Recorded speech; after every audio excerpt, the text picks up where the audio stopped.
চিন্তাধাৰাটো তেনেকুৱা স্বজাতি অসভ্য অসমীয়া আমি অসভ্য স্বজাতি অসভ্য ঘিনী হয় সভ্য পিতাৰ পুত্ৰৰ নাই পৰিচয় আপোনাৰ আমি সৰুতে আমি পঢ়িছিলোঁ কমলাকান্ত ভট্টাচাৰ্য কবিৰ এটা কবিতা আছিলে তাত এটা শাৰী আছিলে স্বজাতি অসভ্য ঘিনী হয় সভ্য পিতাৰ পুত্ৰৰ নাই পৰিচয় গতিকে এই দুজন সাংসদ বিজেপি এওঁলোকৰো মানে চিন্তাধাৰাটো তেনেকুৱা স্বজাতি অসভ্য অসমীয়া আমি অসভ্য লোকক সভ্য বুলি কৈ নিজে গৌৰৱবোধ কৰা কথাটো ঠিক তেনেকুৱা আজি আমাৰ লাওলোৱা অৱস্থা আজি বানপানী আমাক হাহাকাৰ কৰিছে তেওঁলোক কিহৰ অসমৰ সাংসদ কি অসমৰ ৰাজ্যক তেওঁলোকে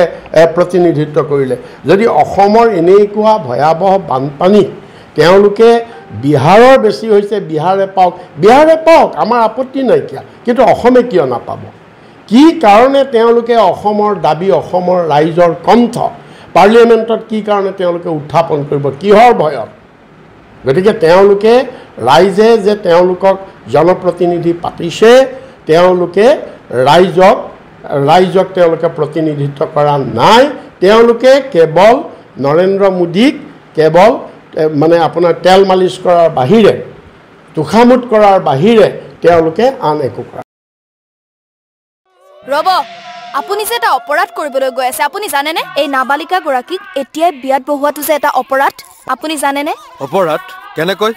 মোৰ ছোৱালী মোৰ কথা তুমি যিয়েই নোকোৱা ভূঞা 18 বছৰৰ তলৰ যিকোনো কন্যা সন্তানৰ বিয়া দিলেই আইনগতভাৱে এক দণ্ডনীয় অপৰাধ বিয়া দিয়াজন যিমান দায়ী বিয়া পতাজনো সমানে দায়ী এতিয়া তাই পঢ়া শুনা কৰাৰ বয়স খেলা ধূলা কৰাৰ বয়স তাইক খেলিবলৈ দিয়ক পঢ়িবলৈ দিয়ক আৰু চাব এদিন আপুনি তাইক লৈ গৌৰৱ অনুভৱ কৰিব পাৰিব এতিয়াই তাইক সংসাৰৰ বুজা দি তাইৰ ভৱিষ্যত জীৱনটো অন্ধকাৰ কৰাৰ অধিকাৰ তোমাৰ জানো আছে মোৰ ভুল হৈ গ'ল মাজনী মোক ক্ষমা কৰিবা শিক্ষা ল'ৰা ছোৱালী উভয়ৰে প্ৰাপ্য আৰু অধিকাৰ